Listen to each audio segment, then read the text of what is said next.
Welcome, everybody. Synergy Sesh Happy Hour, November 19th, 2020. Okay. We made it to November. Bless us. Congratulations, you survivors. You survivors, anyone that has had bumps in the road, like you made it here.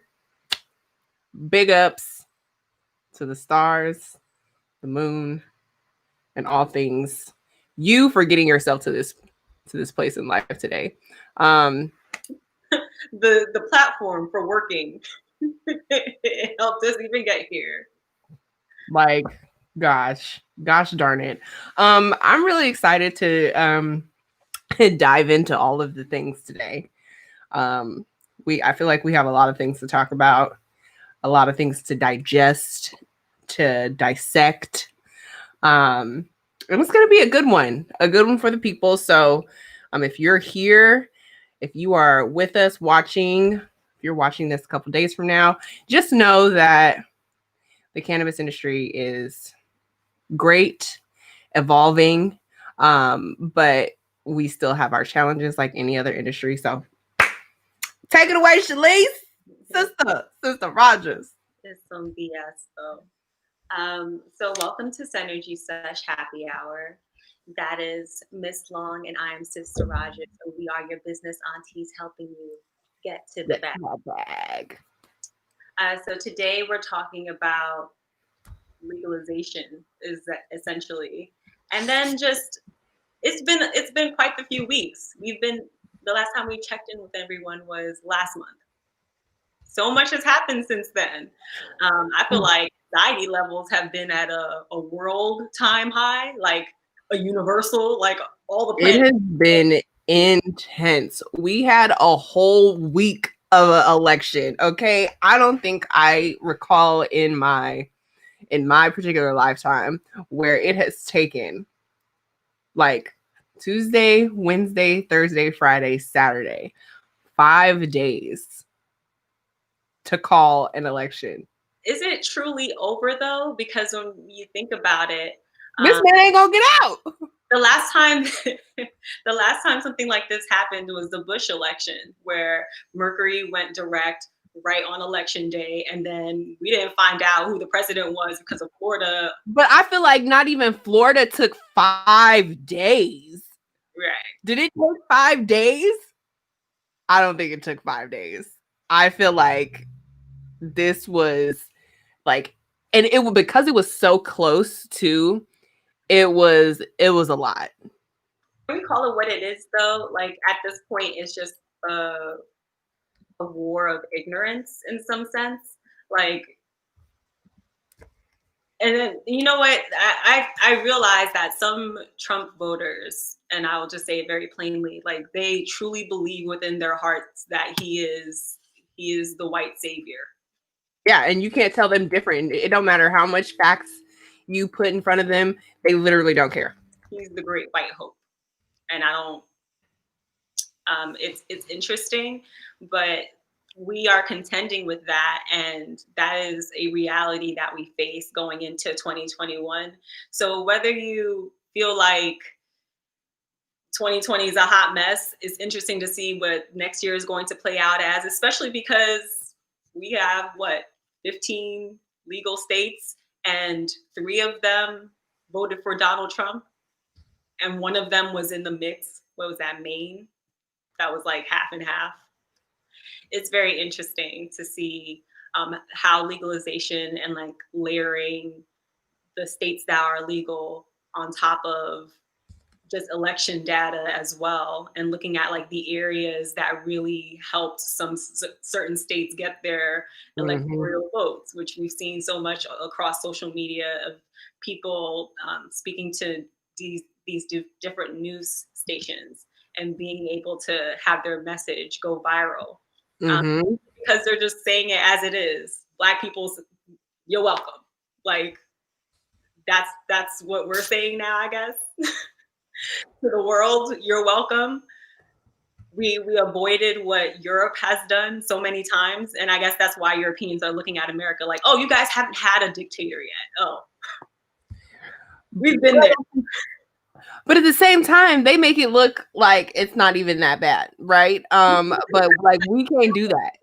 Because it's not really like that anymore. But like, Like, he's our modern day Hitler? I don't think so. But he's definitely a tyrant, and people are like, it's like people have never encountered a bully before. I mean, but could you make the comparison? Because ultimately, just because you're not, yeah, just because you're not pulling the trigger or ordering the hit directly like Hitler, but you are subliminally making a group of people empowered to create destruction, and commit all types of crimes, acts of injustice. You're empowering police departments to do what they do all day, every day, and you're not stopping it. You know, like in the sense of self perseverance, and not just him in his presidency, but just like white perseverance. Like the world is too diverse. We are essentially the minority, but here we have this area of land where we've oppressed other people, and because we've stopped oppressing them, full air quotes for people who are just listening, it doesn't necessarily mean that those people are free in some sense. Unlike Caribbean nations, the problem with America essentially is that we quote unquote got free, and then we still had to live amongst our oppressors. It wasn't like we could run them off the island or mass murders. That wasn't a thing. It happened the other way. Yeah. And the cannabis conversation is so interesting because this is a medium in which every race utilizes as some form of mental health care and treatment. And you stigmatize it, and on top of that, it's just like this mess that is America. Is mess an appropriate word? It is. Well, my therapist would say, no, you need to unpack the word mess. What do you actually mean? Like, my mess. Right. And I'm like, that's what I'm saying. It doesn't necessarily seem that mess is it, but that's what it feels like. The Black experience is so varied, of course, in America, but it largely feels messy. I mean, but everything in the United States is messy, like literally everything. And I really want us to think about, like, okay, what does this actually mean now? Because he's gonna come out. We're in the midst of a very unknown time. Like, we know what's happening, but at the same time, we don't know what's gonna happen, because there really is no there's no like crystal ball, because we're dealing with the transition of a president that literally only got one term. So like you can't really do anything, but that means we really haven't had true leadership and structure in our nation for a whole 4 years. You add the fact that so many people are out of work and are not going to get work in the same field that they were in before. And so you're going to have you have a whole generation of kids that have just like a different framework of like, what is school, what is social interaction, what is this life. You add a pandemic on top of all of that, and a pandemic that we cannot see the end of, because the United States did not just shut down when it should have in the beginning, so we like could not be here right now, but we are. So those are legit like 5 different things that are in play right now. But then let's throw on a whole bunch of legalization that just happened in states across the country. And what does that mean for the industry as a whole? The good, the bad, the bullshit. And then on top of that, what does that mean for Black people? And the states that have gone legal, what does equity look like? What does inclusivity look like? What does opportunity look like for people that pushed for this legalization, which is always people of color, always pushing for legalization, right? Under the basis of how do we right the war on drugs? Let's figure out some type of equity program. 9 times out of 10, the same people pushing for said equity program wouldn't even qualify for said equity program, which is fine. But at the same time, when these equity programs are being built to up, this is an opportunity to really uplift a race, but you don't give the opportunity for the people that could actually help sustain this industry at this curve in the wave to be able to actively participate. And so it ends up being a clusterfuck. But I have a moment here, like inclusivity, equity. Like your therapist, I feel like we need to unpack what those words. We need to unpack all of these words, right? Because these have become, because at this point they've become buzzwords for the movement. But what do they actually mean? What are we actually trying to accomplish here? We're trying to ensure that people of color are able to participate. And with current equity programs, we end up limiting in some ways initially the opportunity for us as a people to successfully be a part of this industry.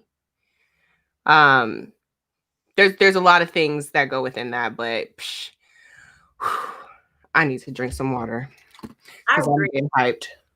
There's like a general lack of comprehensive, holistic, solutions-driven way. It's because everything moves too fast. Everything literally moves too fast. Like when I think about when cannabis went legal, when they legalized motherfucking weed in this state, okay, they took a year, 1 year, 365 days to put together the laws and regulations of the state. And then they were like, make it right now.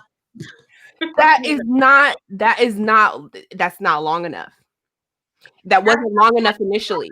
We need the money, sis. So we just, we but figure it don't figure it out. We got alcohol. We figured that out. So we just don't copy and paste from alcohol, No, it's a mess. It's a goddamn mess. And especially when you legalize and you don't already have a built-in plan for equity, that's a problem. That's a problem. Because it's like, who is this? We don't even know you as is. Even the programs that are supposed to be funded barely get their funding. They have to programs don't get their funding. Who's funding them? Like how are these things being executed? Like these things take time. And like I know we want adult use, we want all of these things, but like there's a process and procedures that need to be in place to ensure that these things get done, and it needs to be written in paper so that people can like have a game plan. Like, can you have a game plan written out and stop trying to pull it out of your ass as you go? Like, make it make sense on paper and then like go make it make sense in reality. Like, take it from reality. What should be happening? What is the first thing that should happen? What is the first thing that should fucking happen? All these motherfuckers that's in jail for nonviolent crime should be out of there. Out of there. Out of there. Before anyone starts making a fucking dime. Like literally the same day that you say a dispensary can sell weed to the public is the exact same day that these people should be released from prison. Because at this point, what the fuck have we been fighting for? And then here we are, Colorado, and what was it? Oregon or Washington, one of them, 4 years in at this point. Has every single person that has been convicted of a nonviolent cannabis crime, been released from prison? If the answer is not yes, that is a problem. That is a problem. That is a problem. And then once you kind of get that, okay, we need to figure out how are the tax dollars gonna help prevent recidivism for these people and getting them to a place where they can support themselves, survive, and thrive out here in the real world, get the mental health, shit that they need to keep them going outside in the real world. Like, where's the money going? Who are we actually here to help? Okay, and then That's a point that you were making before, though. The fact that most states do not already have any type of equity provisions in place. If it already didn't exist before cannabis, now you're just slapping on a new industry with all these complexities and regulations that need to be created. And then on top of that, you're like, hey, well, we want bits of this money to go here. If bits of that money were supposed to go to these programs and initiatives that may not necessarily be cannabis related or like with specific to the cannabis industry, but can be adjacent, then if they were already having problems getting those funds there, what makes you think that all of a sudden the influx of money isn't going to have governors essentially feel greedy in the time of COVID, where we have even more deficits building up per state, especially if you ain't getting in fucking writing when you voted for it. Like, that's the shit that blows my mind. Like, okay, like I get it. Sometimes you just gotta go for it, right? But at the same time, it's like, why are we like, why would the oppressed person in the scenario vote to do something that is not, like, on the paper, it is not in your best interest? But you're like, okay, I'm going to vote for it. And then I'm going to ask them later. I'm going to ask them after it's passed to make sure I'm included in said language.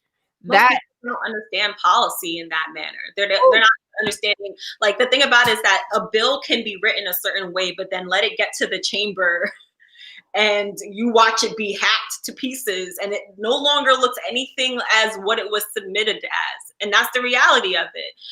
We already have New York's Governor Cuomo saying that, well, we've had some back and forths about this before. And I think he genuinely believes that legalization will be on a fast track, not just because of New York's debt, not just because of New Jersey.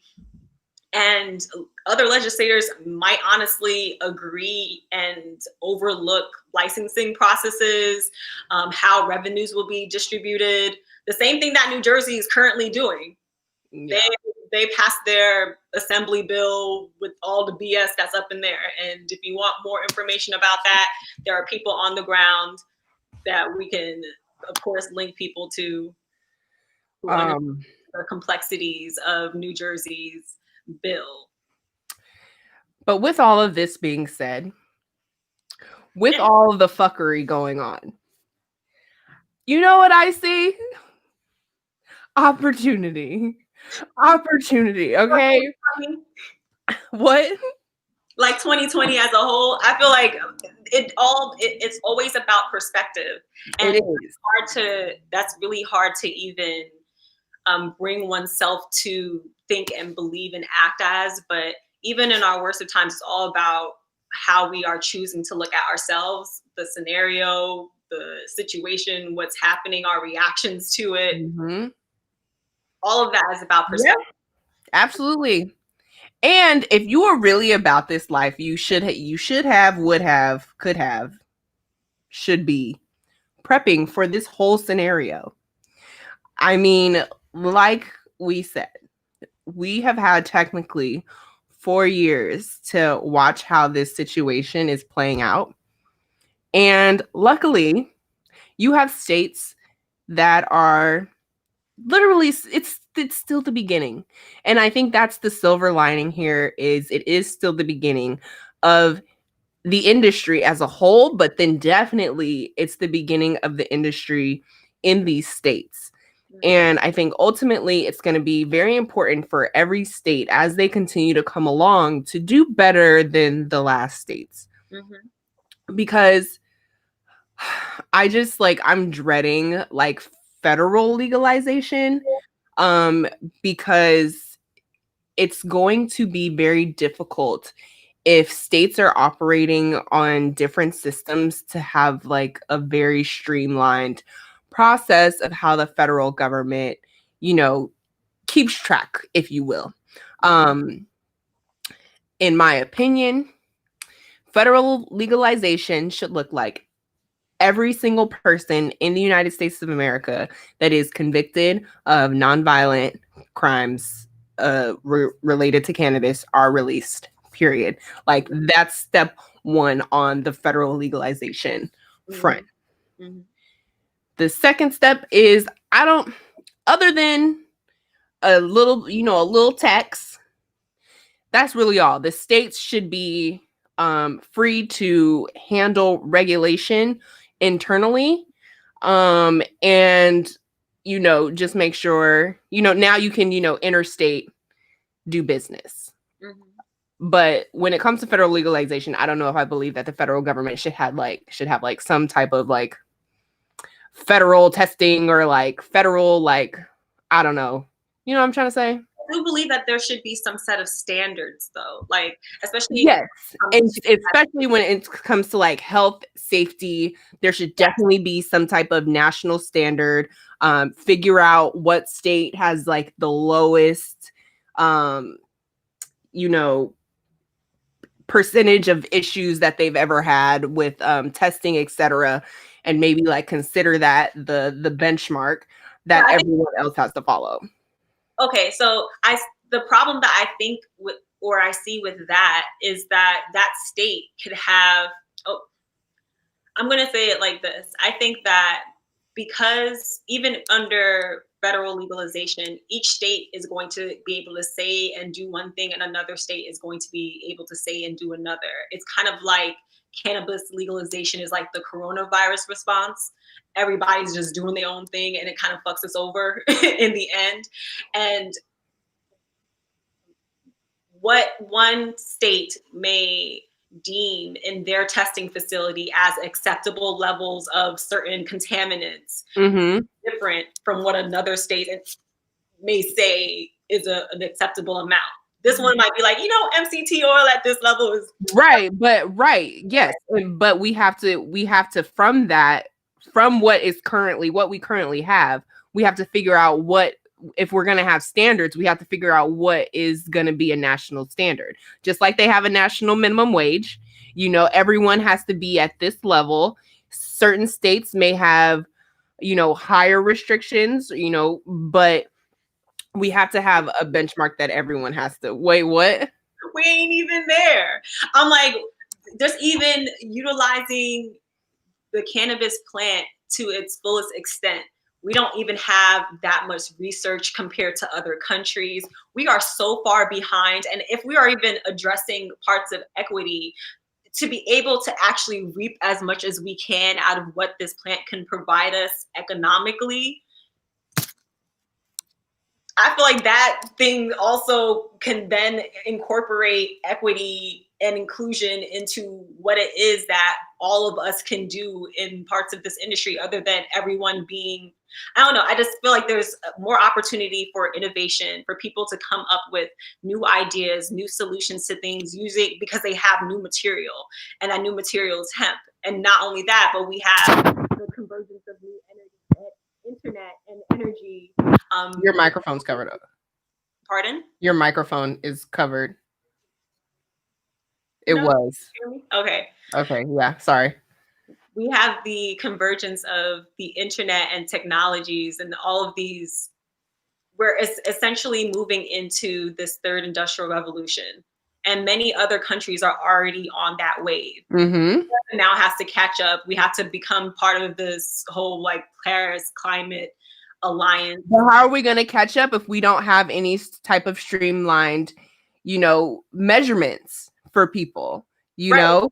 And we already acknowledge that, like many states rush to legalization, this may be happening at the federal level, especially taking into consideration the coronavirus, this Mhm.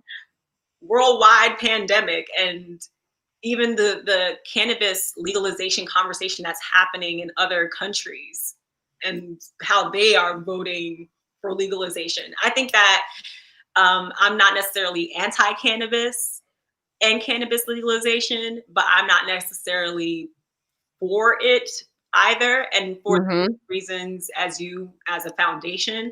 But then I am for letting the masses and letting the people determine not only who their leaders should be, but then what their laws are. So if people want legalization and they want it to look a certain way, that's it.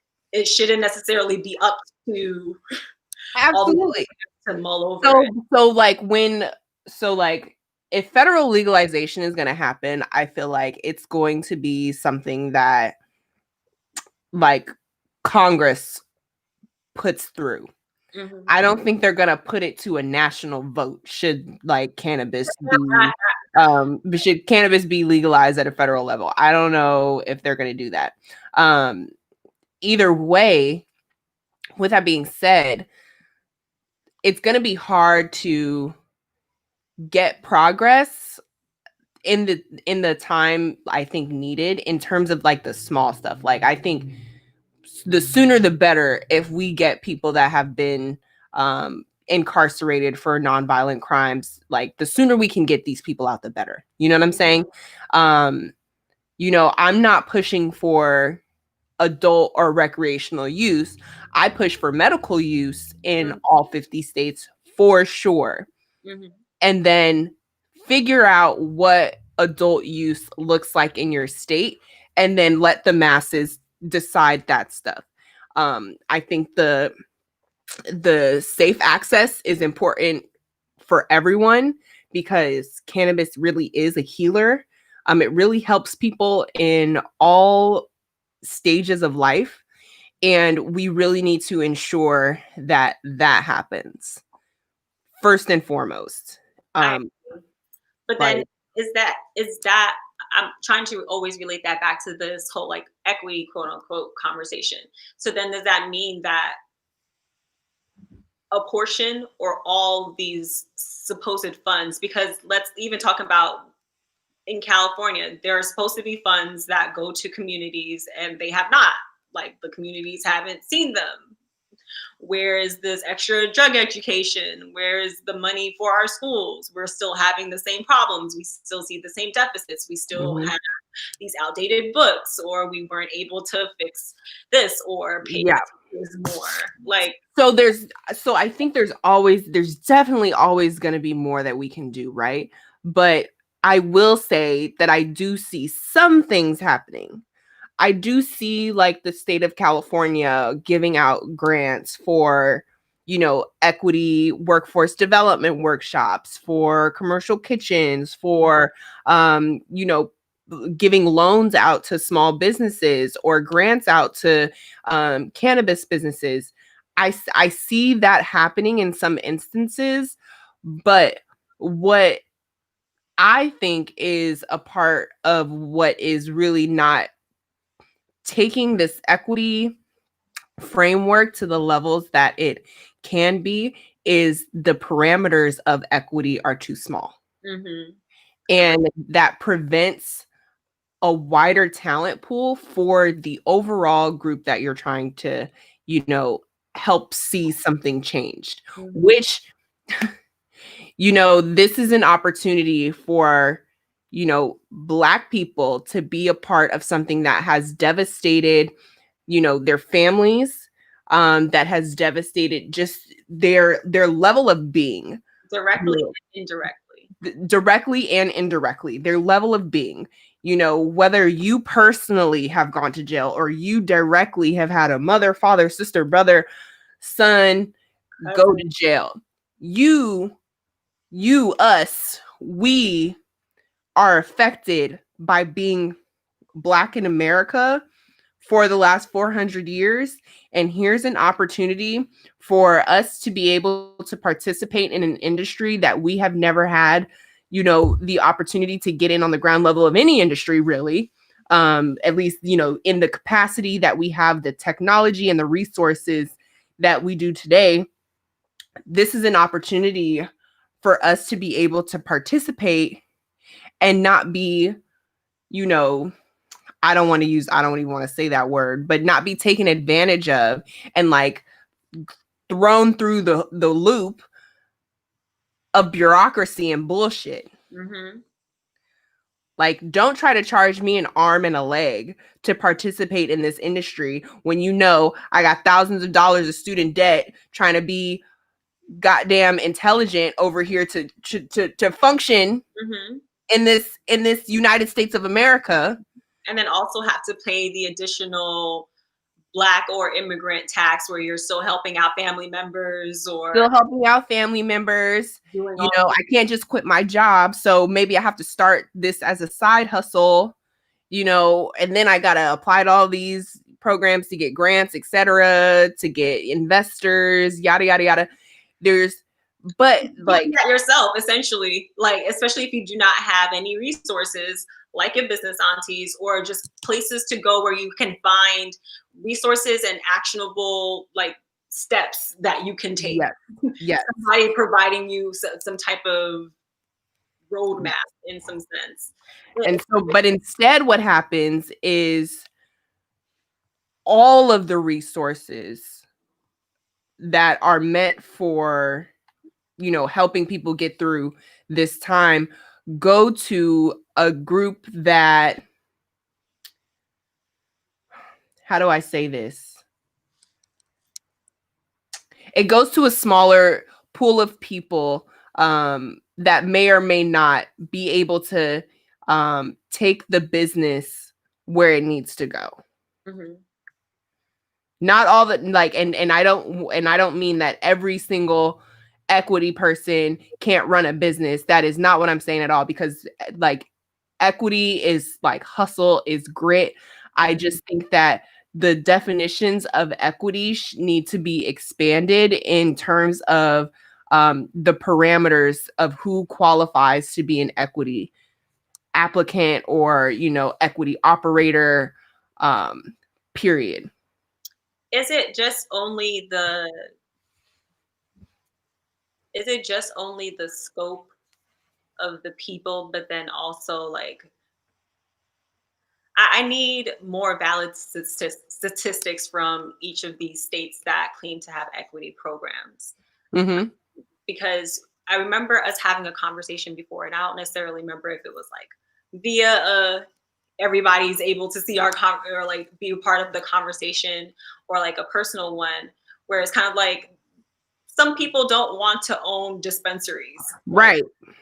that there are other opportunities within the cannabis space that people should be able to have access to and be for, that should be supported. And it shouldn't just be, oh, well, I also want to sell weed. And on top of that, I think that is often the perception, unfortunately. Every time I run into new people within cannabis, it's always either wanting to have some type of dispensary. I applaud grow facilities, but only if you're like very passionate about it. And or like doing like easy things like white labeling and things like that, which I don't have a problem with white labeling. Maybe the name itself. Yep. Yep.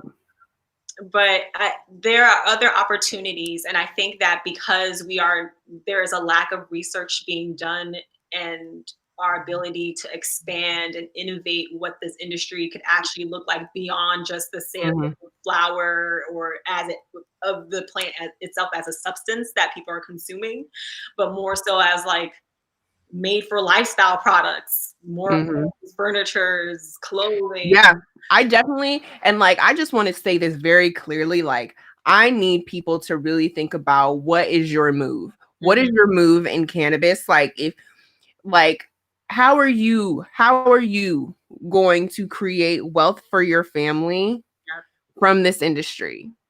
Period. period. And whether you qualify for equity or not. And I want you to think that you're not going to qualify because 8 out of 10 people, Woo. 8 out of 10 Black people are probably not going to qualify for equity. Okay? That's me doing the Michelle Obama. Like, just think about it. You probably are not going to qualify. So, with that being said, okay, you don't qualify, you don't have $1 million. What do you do? What do you do? Figure it out. You better figure it Tap in. Fuck out. Tap in to your business aunties. Okay, link in all the bios, and we can figure it out. And let's figure it out because there is no time like the present. Okay, you got Arizona that went legal for adult use. Mississippi, Democrat, for medical. You got Jersey out on adult use. You got South Dakota for medical and adult use. Which is interesting because their votes went for Trump. But because white people but they want to vote. Like, I low-key applaud them coming out the gate like, we doing both. Okay, we give you medical, we give you legal. But let's see what that actually turns into. Exactly. Because honestly, at the end of the day, when states have medical programs and adult use programs, the medical programs are often overlooked, and when they shouldn't be, because most of the time the benefit for the patient or customer is a lot better if you're a medical patient, but then it also sometimes requires a little bit more like invasiveness if you want to be a medical patient. So it's going to really depend on how intrusive people care about the government being into your personal habits with cannabis and your relationship with cannabis. Okay, that brings up a whole other conversation for me. So we should already be having a conversation about how intrusive not only the government but internet companies are to us and our information. That's already a problem, and then you're going to layer it with people's cannabis usages. Yep. Are we breaking HIPAA laws nationally or not? I'm actually concerned. Well, I mean, has HIPAA, created, some type of framework? Framework for their laws around cannabis and, how the medical cannabis industry is allowed to, utilize information. And how it also affects people's job abilities as well. So I was reading an article about a man in New Jersey who got fired from his job at Amazon because he was a medical marijuana patient. Was he consuming on the job? That I do not know any part of. I think within the article he said that, I consume at home for my own personal usages, blah, blah, blah. But he still lost his job. And I really look at what's happening within these communities, especially here in New York, where there was a whole conversation between these bigger companies like Amazon being able to open up their warehouses here. It actually employs a lot of people. And those who are employed are usually Black people, Hispanic, Latinx people, it's the minorities who are working in these spaces and need these jobs in order to survive this whole pandemic situation. Just everyday life. Yes. Not Rona. Just everyday life in general. Everyday life in general. Absolutely. And so if we're not already checking the ways that our information is privy to companies. Just reselling our personalities to sell it back to us based on things that we might like, which, can we all entirely say that we don't like it or appreciate when Instagram shows you a cute pair of shoes that fits your aesthetic? Can you really be upset? But we need to be a lot more mindful about that. And I think especially for so many cannabis users who may still be closeted, which I think unfortunately is a barrier for some people wanting to, I guess, be a part of the industry, or maybe just feeling like I'm just a consumer, but I'm a closeted consumer. I think that people not necessarily understanding how their cannabis usage is their self-care, and that self-care in it, or self-care as an act itself, is a form of activism. So within that, you also have to be aware of where your cannabis is coming from. Like there's a certain set of mindfulness that comes with all these things. Absolutely. Where your groceries are being sourced from, all these other things, and it goes the same way in cannabis. Realizing, oh, it's affecting me in these other ways. Like, I had a side thought though. Yes. Which was, can't we honestly just wait on law, like states to figure out cannabis legalization laws? Like, we have the underground, and no, it's not necessarily the safest place for people to procure safe medicine, like safe tested medicine, which, like I said, testing is. But y'all, New York is already functioning as though it's a legal state. Okay, the way that but the way it's functioning, so no, it is not functioning like it is a legal state. It functions like it has cannabis already, yes. Right. But to say that every person in every borough doesn't deserve like their weed man or woman to know what the fuck they have, what they have, like it's power, like which and type to have and be able to have options and be able to do that shit like legally. Legally. Like, do you know if you gave all the pushers in like Brooklyn a goddamn delivery license, how you would increase the income values of particular neighborhoods?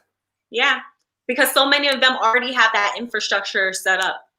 They have the infrastructure set up, they have the clientele, but what they don't have is the freedom to push weight in variety. You know, they got to be real stealth.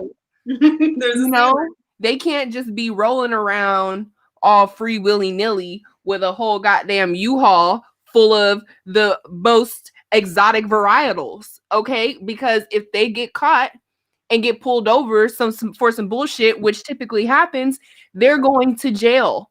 It's a problem. Versus, oh, I'm just going to, you know, drop this over, you know, at my hub. I mean, there's still problems with that.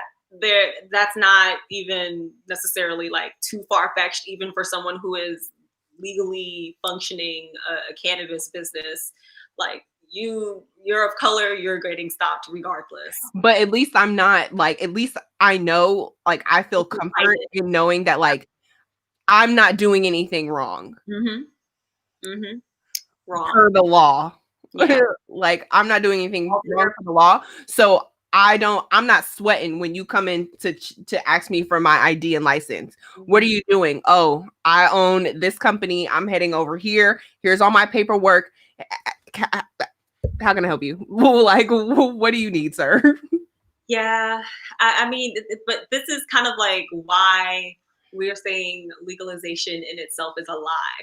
Like, is it actual legalization? What are we getting out of this? Like, I admire a lot of the work that cannabis advocates do, but sometimes I be looking at us as a group like, what are we fighting for?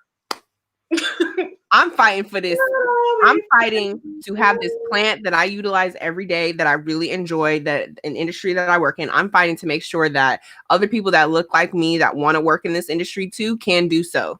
And they like, yeah, having any type of business is hard work, like hard ass fucking work. But there is no reason that a majority of the people that own businesses in this industry and are making money don't look like me, when the purpose of this industry was to create opportunities for us to see the right wrong. Like, that makes absolutely no sense.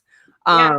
But I think I still need us to slow down in the effort to get there, because we're not shifting gears to like how fast this industry is moving to versus like where's our foundation and how this industry is being built. Because next thing you know, it's already kind of like every man, woman for himself, herself. Yeah. And then even like with some of the equity laws or provisions put in place, that doesn't necessarily mean that you still have more capital, even if you already have some licenses. No. It's such a process. And like, I haven't been on the ground in California, but just being able to follow some of the experiences of people who are equity applicants and seeing them having to like go through all of like jump through all the hoops, like dang there that dog in the building talking about the place is on fire and it's fine. Like there's so many things that need to be done. I think that one thing, as we've seen every cannabis legalization play out in all of these other states, it gets worse, and then it like redefines the meaning of patience, and then maybe it gets better at some point. But in the sense of what are we fighting for, it's not necessarily just like our personal beliefs. It's often our personal beliefs that drive us together in coming, or drive us together as a whole. But then it seems that when we're as a whole, we don't even necessarily know what we're all fighting for. That's like, what do we want from Joe? It's the same goddamn question. What the fuck do we want from Joe and Kamala? What the fuck do we want from the cannabis industry? Can't nobody tell me nothing. So while y'all motherfuckers figuring out what y'all want from the whole goddamn parade of black people, I'm gonna be over here fucking getting this dough, starting these businesses, helping shit out. Cause what the fuck? What the fuck? And that thank you for understanding. Because I'm just like, what are we doing? What do we want? What do we want? And but that's the thing. Everyone wants something different. Around just that, like, can we have 5 bullet points that we agree on as a people? Like just 5, right? Okay, and like make them good and make it make sense. And then all of us roll with that in addition to whatever our whatever the personal beliefs are. Like, goddamn, how hard is that? How hard is that? It's very fucking hard because can't nobody do it. This whole time, I swear, for God, when they first talked about Joe Biden, okay, after like it was like right when they said he was like our nominee, right? I was like, okay, what do we want? What do we really want from this man? Because I feel like even from Obama, nobody could tell us what they wanted from him. Everybody got something to say about how he didn't do nothing for black people, which I don't agree with. But could nobody say like exactly what were the 5 things you wanted from him? And where was that like list given from the NAACP or somebody, okay, to be like, this is the black agenda and how are you going to accomplish said list, okay, and give this to them before they get into office, so that if we get you into office, which we did, you based on this, you already know what's good. You already know. But what happens is you ain't got no agenda, you ain't got no goddamn ass that you get put in writing before you vote motherfuckers in, and then you expect them to change their tune once motherfuckers get in the shit. What the fuck? So you just went ahead and voted yes on cannabis legalization in your state, and then now they're going and passing all these bills that make no sense to how it gives back to your communities. What the fuck? Ta-da! Make it make sense. Make it make sense. Make it make sense. But with that being said, no, it don't make sense. So how do we make it make sense? Okay, you got to work at it. You got to get involved. You got to get a plan. You got to get your shit popping. Stop waiting for somebody else to come save you. Okay, create some rules, regulations. I hope you've been stacking your bread. Okay, finding some get money because you don't just need money for licensing. You need money for rent for your building or to buy a building. You need money for machinery. You need money for staff. You need money for your lunch. Okay, you need money for so many things, and if you don't have none, electricity, like what is happening? what is happening. And all like the regular other little like local bills that you be getting, they'd be like, hey, so we realized that your windows were like this and they can't be like that. Right. Like they would be dropping so much bills on you for random stuff. And you're like, wow, I didn't know having and so also with that, also thinking about all the money that you need for things, right? When you're thinking about how to create an inclusive industry, you need to think about flexibility and people being able to operate. and then that also depends on that person's like what it is that their product or service is, which is why I'm really wanting people to innovate the different ways we can utilize this plant as a commodity Yeah. some type of like holistic herbal product. Yeah.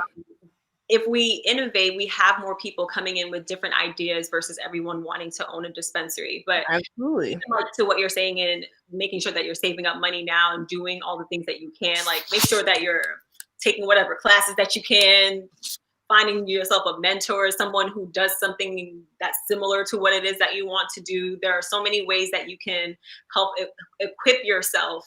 Yeah. Your tool Yeah. belt is going to help you get through this, because I've met so many people who want dispensaries and felt very passionate about it. But when push came to shove about all the licensing and the having to kiss up to their local municipalities and all of the legislation and the neighbors and literally everybody, like some of these things take more work than people actually realize, and that's how companies fail. Like, no, I don't want to go to community meetings. It's like, so you just thought you were just going to pop up with your weed business and none of these people had nothing to say about it? What if they decided to opt out? What if your state even has a line within the bill that allows different counties within your state to opt out?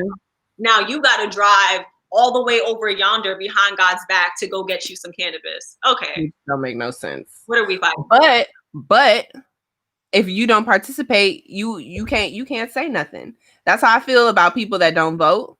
Like if you do not participate in your situation, and that's for everything. I feel like the same way I feel about being involved in cannabis is how you should be involved in your local, housing committees, your health committees or your neighborhoods, school boards, like all of these things that like have a effect on your life, your kids' lives, your family's lives. Like if you're not trying to figure out how to change something that is not right or that you feel is not right, zip it. You ain't got nothing to say. Clearly. You're just going to say it somewhere where it's not going to really affect anything.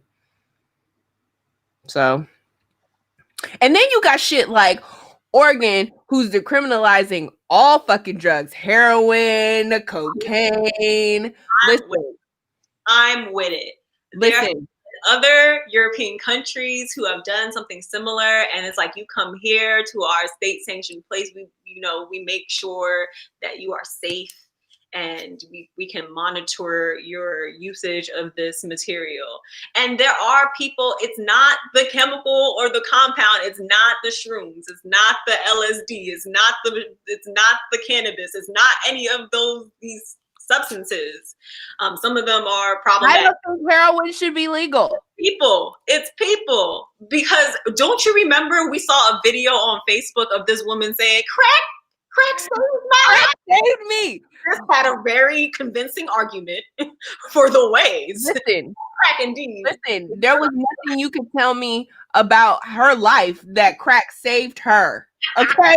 I'm not convinced. I am so sorry. I am not fucking convinced that fucking heroin and crack should be. And if that's the case, we need a whole nother round of expungements. Okay? Coming through the goddamn pipeline. And with the heroin, I personally do not enjoy when I go downtown, when I go down the street and get on the freeway. I don't enjoy seeing people strung out on the side of the road, on the side of anything. Right.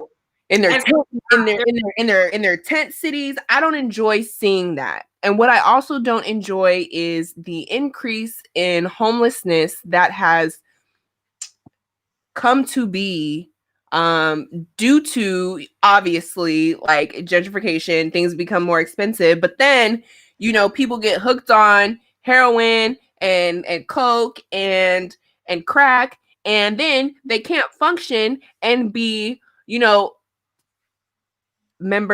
contributing members of society. So I've been to a this gala, whatever you call it, Mm-hmm. a couple of years ago, and it was held by basically organizations and community members of law enforcement around cannabis use. And the way that they interact and really understand this herb, this plant to be, is relating it to your thoughts and feelings around heroin and its ability into communities. So if we're looking at it like that, and if that's going to be the view of law enforcement, and from what I've seen, it was lots of different law enforcement organizations up and down the East Coast. So I'm like, oh, so this is like, you all generally agree on this, no matter what state says do about legalization. Then why not have facilities where people can have access to cleaner, state sanctioned, like it's not necessarily what they would get on the corner. And for those people who are getting whatever they're what? Okay, I get one pipe a day. Like, what are you telling me? That may be it, but then it opens up the opportunity for those people to have access to other forms of healing. I think that is one way to get people in the door to even have conversations around their usage of things.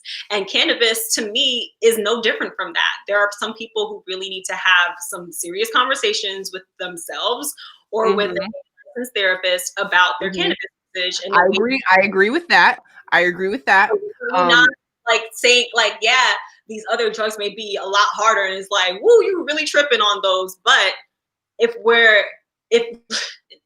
I'm not necessarily saying we should look at it this way because law enforcement looks at it this way, but it's mostly like we're treating the substance, the chemical, as the problem, and it's the people who are the problem. It's the people's interaction with it. It's the people who are trying to monetize it in such a way. Right. Okay. So with that decriminalization, did more support for, you know, clinics to fix the problems come along with it? Or was it just like, we're gonna decriminalize the drug so you can freely use it and freely get more fucked up and freely lose your jobs and freely do all these things? More money off of you doing that. Ta-da! That's not okay. That is not okay. That's not okay. The logic is not sitting with me. The logic and the way to really help equity in heroin, Tiana. We need equity in heroin. Equity in heroin.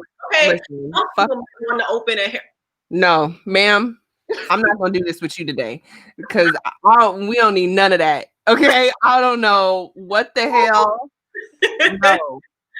Oh my goodness. No. I'm saying, like, this is how and the urgency and the way that people are acting around all of these different states going legal, all these conversations, you really got to look at people like, okay, so we need equity in everything. Like, we need equity in accounting. We need equity over here in the investors. See, now we're taking it. We're taking it like beyond what it is meant to be. But what it's even meant to be. What it's meant to be, which is why, like, as you were saying earlier, the definition even of the word equity has to be expanded. The way that we're looking at how equity, the definition, what does it mean? Break that down. And I go back to there's no game plan. I just go back to there's no game plan. Like it's a bunch of we should do this, we should do that, this should do this should do that, versus this is going to do this because of XYZ. Right. And this is how it's going to be funny. I don't see any of that. I don't feel any of that. And I don't think that, you know, I think there's also a responsibility of, you know, the individuals to be ready for this, for what is happening. Like, if you're going to vote for it, like, are you really ready for this? And if you're not ready for this, like, why are you voting for it? Mm-hmm. Like, who personally do you know is like ready, and like you are doing this for them if it's not you, you No, know? because then it's all about the culture and the ability to have access to for usage. Like it's limiting cannabis once again to all it can be. And I feel like with that, we're also locking the amount of revenue states can even make off of cannabis sales, period, and not just once again cannabis products for people's personal use, but our ability to create other types of products and or like provide other services to people through cannabis innovation that allows more people to have different jobs in different areas of this industry because they're creating these new technologies and different ways of utilizing this plant as an agricultural product. Yeah. You know what I really want people to do? I want people that are in these states, I need them to figure out what lane they want to play in. Maybe it's multiple lanes you want to play in. And I need people to make sure that they're participating locally around the frameworks of being able to operate. And that mean when I mean the frameworks to operate, that means plant touching. They're not doing stuff for the ancillary people that, you know, want to make money too. They're not doing it for them. They're doing it for the people that are touching the plant in some way, shape, or form. And if that is an avenue in which you want to participate, you need to be listening, participating in these discussions, you know, and making sure that the legislation creates an opportunity for you to participate too. Because that, I think, is where things went south. It's either the rich people can participate, or the people that fall within these equity categories can participate. And then everyone else is just good luck. And you want to know what? Okay, so I have a lot of very problematic views. I deem them as problematic because I don't think that they would be popular to a lot of people. I think that the people who even in the equity advocate fight, as you were saying earlier, a lot of the people who are even fighting for just the anything that allows equity applicants to exist, to have access to some types of services. The people who obviously get those services are the people who are doing the most loudest advocating. And so I find it very interesting then when states are passing laws on legalization, of course, so quickly. It's like, well, I don't think enough people are looking at who is actually benefiting. And yes, a part of it is who was actually being a part of the conversations. And you see that a lot of people who are a part of the conversations are a lot of people who have access to these very same equity opportunities that you wish you had. But also, I look at when you say that, I look at literally the advocacy for everything.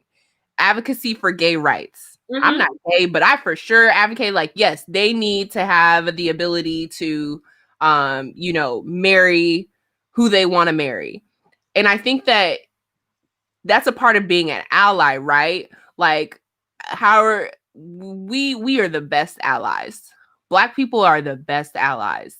You know, Latinx people are the best allies because we believe things should be fair. We believe everyone should have an opportunity because we were not always given opportunities. And if we would have had an equal opportunity to succeed 400 years ago, maybe we would be at a different stage in life now, right? So I never want to say equity advocates are doing an injustice because they're not.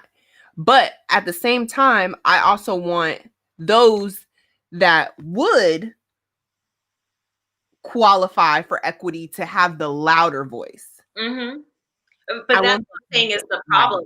And as as this, I'm I'm like I'm backing up your point. Mhm.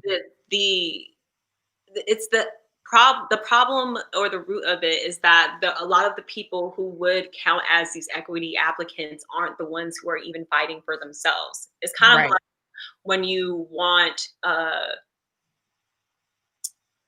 facility for I don't know, like women who've been abused, for example, like some type of shelter. You would want Mhm. the person who does a lot of the main operations at the shelter to be someone who has been in that position before, because then Mhm. there's a certain level of insight that they have. Yes, they have to help the process move along, to help see success because you've been through it and you can clearly communicate what the experience is, or you can empathize, Hmm. you can sympathize. But I was reading this article and it was talking about affirmative action and how people, when you cast a broad question about like if people believe in affirmative action, there is a yes, but then when you ask another question more specifically, if people should be hired based on gender or race or like um, Mhm. these other areas, Characteristics, yep. a lot of people will say, well, no, we actually don't think that should be a thing. And those two kind of contradict each other in some ways. And Mhm. so when we are having this equity conversation, um, I completely agree with everything that we've already said today and during this Mhm. hour. You have to already start moving as though you're not going to have access to it. And if you are someone who does qualify, you have to be the loudest person in the room about it and why. Yes, and use it. Like, this is the opportunity. This is the chance. This is definitely the chance. And um a lot of states made a lot of changes, and I really hope that everyone takes the time. I was trying to do some high level research about demographics in these states. Mhm. Um, but what I do know specifically in Jersey, Jersey is the first state in the United States of America to legalize that has um it's the most dense population of people of color, but then also has the highest like population of like KKK. So y'all got dense people of color, dense KKK. Mhm. What a combo. Yeah, What a combo. especially in South Jersey. Especially in South Jersey. Okay. And so I definitely am going to plug this because we are your business aunties and you are here to use us as a resource to get to the bag. I am a realtor in the state of New Jersey. So everyone get your shit together. You're thinking about space, you're thinking about where you should think about renting, where you should think about buying. Stop playing games. Now is the time. I already have an idea of where they would put green zones because of what makes sense. Mhm. And if you're not thinking about that type of stuff, What are you doing? what are you doing? What are you doing? What are What you part of doing? the industry did you actually want to What are you doing? We because the other people who've already prepaid for their licenses, with how astonished that people are that bills are moving so quickly, they've already chosen their places. They've already started to have these conversations like, so where do you think you're going to, this looks like a good area? Okay. It's going to be based mainly off of what you've done with your medical marijuana area. Oh, okay. Thank you. Thank you so very much. so Oh, get it together. I'm actually like really interested in seeing how like their current medical marijuana uh, license Companies. license Yeah. holders just kind of Yeah. spread. But what's crazy is I'm also interested to see how they really develop internally. All these states develop their like their departments or offices of cannabis, like who Mm-hmm. at the state level is handling Mm-hmm. this. Also at the city level, who is handling these things, because a lot of cities, what's going to happen is the capacity of your current local administration is going to like be dead. It's going to be at max capacity in many of these states, because you're going directly from like a very low number of operators to hundreds, maybe even thousands of operators in a very short period of time.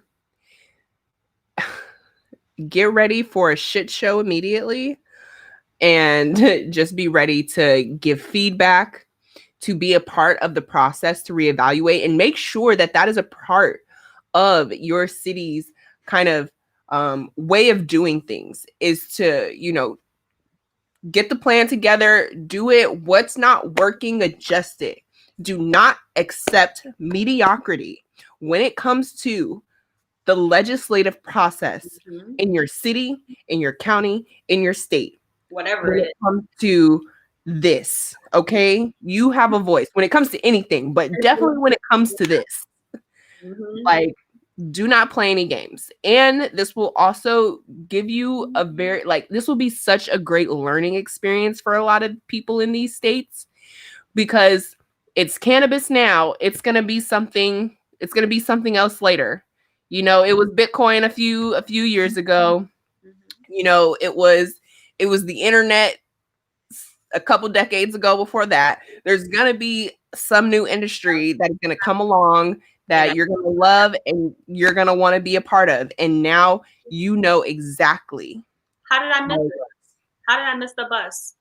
I really wish that like I'm able to drop memes as we're talking. It would just make this happy hour experience even more.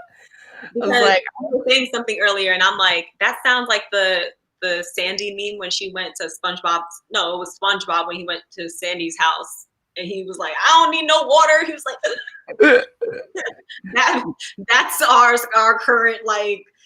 Not just even the legislative process is wheezing, but I just feel like just these offices and the way that they're able to help people is very limited. They're it's already on very life limited. support, And and then they're on life support. And so you really have to support your legislators and your administrative people in your local governments, because they need help. They're going to need help. So, if you are knowledgeable, try to find yourself a position within there where you are helping to make decisions. absolutely. Once again, be the loudest person there, because that's how you get the opportunities that you seek. It's not just going to happen, and Yeah. oftentimes anything that we currently have has been fought for from somebody else who did the Yeah. work, and other people. And you got to get people in these positions that want to do the work. Yeah, That's going to be critical, because when you have people in positions that are all talk and no execution, you end up with a bunch of bullshit. Okay, so make sure you get people in these positions that can and want to do the work. Okay, not the person that needs 5 assistants to get shit done. No, everybody on the squad gotta be with the shit. Okay. I think What? there are a lot of people in cannabis who I realize it's kind of like I'm amazed at their ability to float through. You know what I mean? It's Mm-hmm. kind of like being in school. For me, it was like my undergraduate experience, because there were a lot of classes that I admit that I was really good at. And there was always somebody who would not show up to class, come in hella late, and then be the one to try to copy off of my test.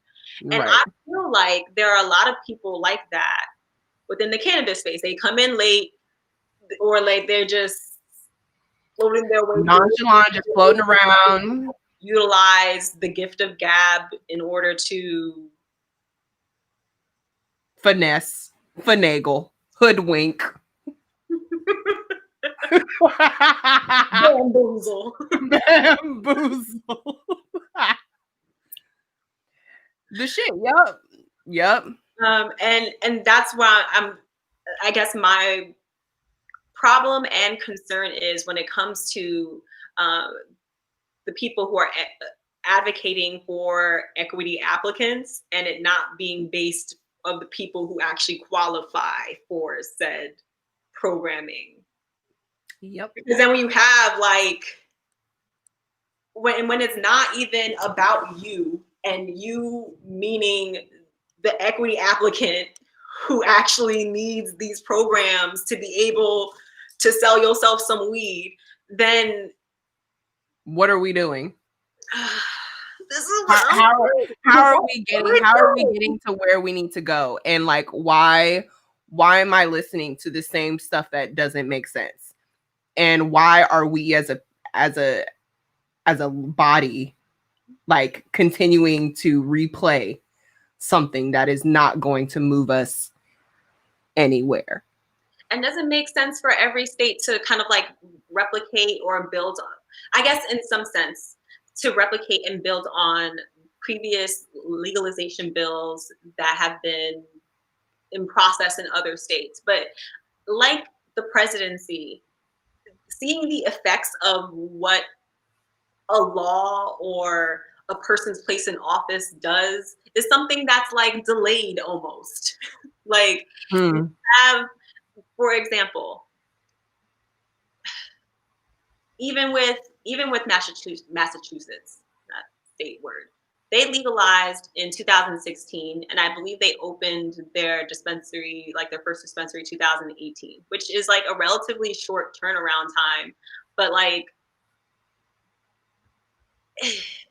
the effects of what the industry could be, or like I feel like there's lots of delayed effects in what they set out to be their equity plan. And it's the same thing in other states. Mm-hmm. So it's like even if we try to copy and paste it, it's always going to be different for the demographic of people that you have in that specific state. Mm-hmm. But I'm struggling. But how do we move it? But how do we move it along faster? Not even faster, but better. How do you have more impact? Like I want more impact than I guess the amount of people. I want, because you can have 20 people go through this program, okay? And only 3 people succeed. Come out, yeah. How do we make sure that of those 20 people, all 20 people make it? You can't. You can't. You literally can't, because of those 20 people, who knows? Maybe as individuals, they suck. Okay. And they don't have great products. They don't have a, a relatable brand. Maybe what is in for them is not for everybody else. Or it's just a smaller subset, so now you are, artisanal or craft versus what you initially thought you wanted to be, like super giant, right? But there's so many people that have built like cult followings of things that like maybe the masses don't like, but there is like a small subset of people that really enjoy. So again, it's all about like you have to have diversity in your ability to help. Right. And creating laws and making sure that there is at least a footnote, some type of line in there that allows you to, if you needed, create that artisanal cannabis brand. Even I was trying to like finish the thought about this delay that's happening, and it's because this is the way that we've seen other laws in general play out. We don't necessarily want that within cannabis, but it's kind of like, how are we moving in all of that outside of just advocacy? Is it? I'm really trying to. I guess I'm trying to think about these issues in even a broader sense, because for so many people, I'm gonna relate to this. There was a cannabis company that will remain unnamed who was affected their product was like a cannabis, something that can be consumed as a food product. Okay. And with New York's laws, with the health department, there was basically a provision where they were saying you can no longer sell any products that Mm-hmm. consume with Yes. CBD products within them, and that causes a whole ripple effect in these people's business plans and what it is that they even plan to do, and learning how to pivot. The same thing is happening with just 2020 as a whole, like You pandemic. gotta learn how to pivot. So I feel like within having to wait out the process of legalization happening within your state right now, learning how to pivot, being able to be the loudest advocate in the room, all these other tools that we are like trying to. But then also the most strategic advocate in the room. You don't always need to be the loudest. True, but like, is it though? Is it? I agree with needing strategy and needing to not just go from place to place like yelling and waving. Because also remember, each and every one of you is a whole ass human being, and there's only so much that you can do alone. So I'm all for being involved, but I think having a strategy, being consistent with yourself and with others, is gonna get you further than just being the loudest in the room.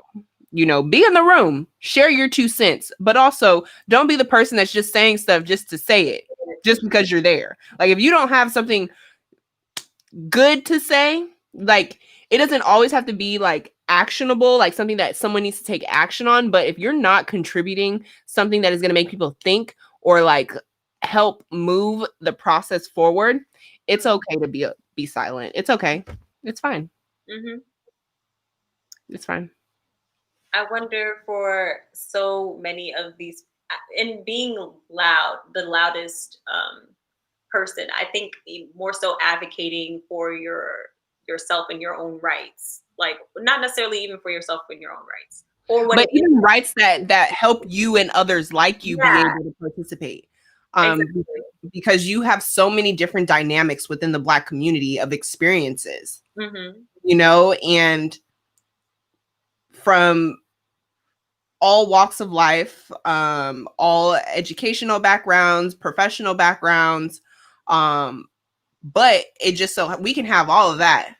But what we all have as a unit is that the majority of us, we're not born with silver spoons in our mouth, nor do we have just millions of dollars sitting in our bank account that can be endless streams of funding for our business. So having to think smart, having to bootstrap, having to really plan out and have a goal in mind, and then taking the steps needed to achieve them is even more critical. And just thinking that legalization is going to happen and you're going to open a business and it's just going to be great is not the realistic aspect of entrepreneurship and being a business owner that like people should be thinking. And there's not enough representation of what it actually looks like. Right. There's not. That is a fact. There is not enough representation in the cannabis industry of the variety of where you can come from in your background to say, yep, I can make it. Mm-hmm. I know I can make it, but that's going to change for sure. I have no doubt about that. And I hope no one else has any doubts about that. All I know is pick your battles, but pick the battle and fight it. And fight your battle, because you fighting your battle, someone else is fighting their battle, and we're all fighting battles ultimately for the same goal, to have us as a people be able to participate. And we all have to play our part. My part's not going to be the same as your part, and that's okay. Yeah.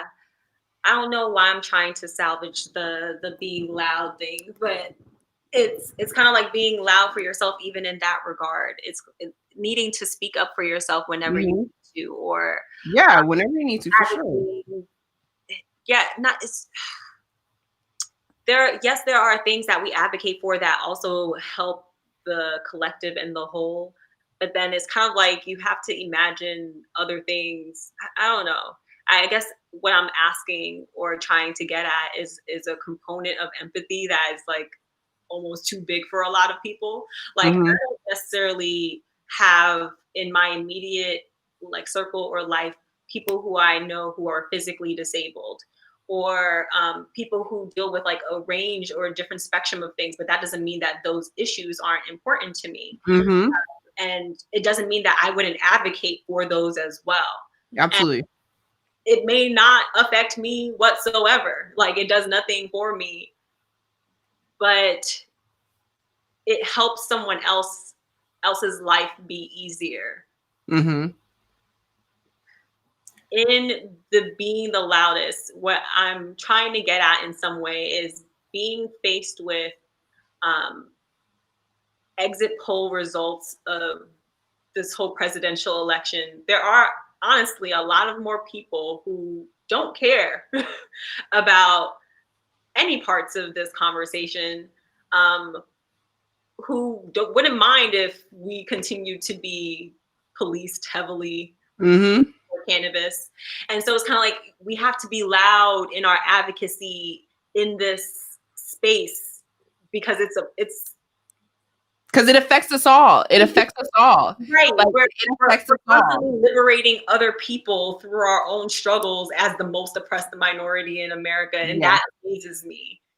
Yeah. Um, and being the loudest advocate, it's not necessarily being the person who's yelling, but then it's like how are we making sure that we're fighting for our rights or our existence in these spaces, Mhm. Mhm. and asking like every Fuck time asking. We have to take. right At this point, we right have to take what we want, exactly. I and feel like owe me back like you owe your tax. Like it's a whole Nas verse. Like owe me you back. you definitely you have to take what you want in this You space. owe me. And with that being said, that can sometimes be difficult to just take, Mm-hmm. because there's a whole bureaucracy, right? Mm-hmm. um at all levels of the game, and it's all of those things. You definitely have to fight for yourself. You have to be vocal about what you want and loud about what you want. It's just in it's You have to figure out what that means for you. Right. And that goes back to what is it is that is your specific intention, what is the product or service that you're creating in this industry, and then that informs the strategy that you're creating in your activism and needing to be the loudest in whatever that thing is. But we hope that was useful because Yeah. we definitely went into an hour and a half. I Right. just looked at the time and was like, oh, well, look at I that. mean, it's a lot to unpack, and we didn't even get into like each specific state and Right. like what is I going know. on. And we ain't even going to. We don't even need to. If you are in a Same bullshit, state, honestly. if you're in a state that has legalized or decriminalized or anything for medical or adult use purposes, and you're really trying to figure out like what is your next move, It all applies. holla at your aunties. Like, that is literally what we're here for. We have so much going on. 2021 is about to be a whole ass situation. And happy November. Happy Thanksgiving. Again, shit is crazy, but shit's always gonna be crazy. Mhm. Shit's always gonna be as crazy. Like, that's Now something it's that crazy plus pandemic. But I assure you, we didn't bring up all the each specific state, but everything we said applies. everything to each Promise. and every one of them, to each state. Promise. Like, get your life together, get a plan, get a friend, get your money up, get to the bag, like, in that order. Like, Yeah. get it popping. Just get it popping. Don't sleep on yourself, and don't play yourself, Ooh. please. Now's not the time. Now's not the time for your imposter syndrome either. Right. Just It's get in glow there. up. You know what you're doing. You're figuring it out, and build yourself a lovely community of people in your activism, in your speaking out about what it is that you're here to do. You draw other people who are like-minded to you. You can then form your own groups and communities of support. And trust me, that helps you get so much further in this legalization. This is, I don't know, it's a racetrack, a marathon. It's a marathon. It's a marathon. And I'm not on no racetrack. I am on a whole open ass highway, interstate, and I'm cruising. Okay. I got heavy duty tires. So if I need to go on this sand dune right here and make a left, okay, my wheels ain't gonna fall off. Okay. I am ready for all terrain, all weather patterns. Okay. And I got water to stay hydrated on this journey because it's a long one. It's definitely a long one. Be ready for tireless nights. Be ready for a lot more what the fucks. But also be ready to get it. Okay, what needs to be done? I'm on it. I'm on it. Are you building a team? Like, figure out what you want to do, whether it's in the industry like plant touching or ancillary. What is it you want to do? How are you going to do it? Then do it. That's it. You got to adopt that action. Even in your advocacy, it's the long game. Even if you're just there to advocate and you don't necessarily want a business, you just want access to your cannabis. It's all the long haul. Yeah. And especially isn't the last fight. You still gotta then fight for all these other things. Like I said, if you don't want nothing, even if you don't want nothing in this space, you don't want to own a business, nothing. You have to still recognize that this industry is going to affect you one way or the other. And there's opportunities all around. So you could just be here listening because you like to hear us talk. But at the same time, I really want people to be thinking about the bag. Okay. Always be thinking about the bag and your mental health. But we focus on that bag. Okay. I love how you drop these subliminal messages. It's just the bag. The bag. The bag. The bag. The bag. Anyway, I was gonna close this out unless you have some finishing words. No, I ain't got shit else to say, okay? Because if y'all fucking playing games, that's on y'all. Just know that a year, 2 years from now, I'm on a yacht. Fuck it. Oh my goodness, I didn't mean to laugh like that. I feel like I'm giving Twisted Glasses tired auntie teas today. It's still very much auntie. It's fed up auntie for the most part. It's working hard entrepreneur auntie. Yep. That's sometimes what it is, and that's the reality. But here at Synergy Sesh, we provide practical, effective, and co-created solutions. Let's get it together. Get it together. You got it. Move beyond your financial and business advice, and we harmonize the relationship between your personal and business growth and development. So we want to remind you that if you have already been taking part in in the federal elections for your next president, that doesn't mean that it stops there. You need to continue to vote in your local and state elections. Continue to advocate for the causes that you believe in, because advocacy looks different for everyone, and support organizations that push causes forward, like hiring more felons, releasing people from prison for nonviolent cannabis charges. And remember that while you're pushing for all of these other things in life and advocating, we want to push your boundaries. So whether you're a budding entrepreneur or a seasoned business owner, we're excited about people who want to build on everything that they've already accomplished and are willing to uplift their mindset and bring about transformational change in their life. Like, the yacht energy is real. And I feel like you have to, it's all about visualization. There's all these other components that come into and are a part of being an entrepreneur, and needing community and spaces of people who understand you, who uplift you, who can provide you with resources, who are there to help provide clarity. it is a marathon. And yes, you can choose to. A lot of people have been on the track their whole lives, unknowing that there are other options, that there are Yeah. other ways for them, and they just need to equip themselves Yes. the right set of tools to endure it all. And that's what we're here for. Your business aunties, helping you Get to the bag. Get to the bag. Yeah, get to that bag, y'all. Okay. You know where to find us. If you don't, I'm about to put a little thing right here so you can know. Boom. That's where you can find us. Your business aunties. We can't even sing something because I don't want YouTube to demonetize us, but like we can sing like 2 seconds of a song, like 10, maybe 5 seconds, maybe 5 seconds. What song?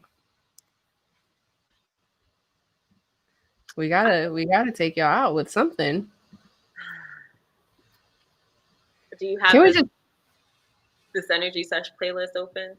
I do. This is what I was listening to earlier. Yeah.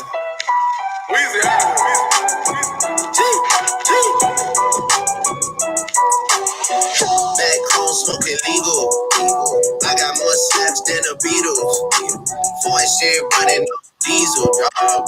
Playing with me, that shit is lethal, dog. That's it. That's all we got for y'all. We out.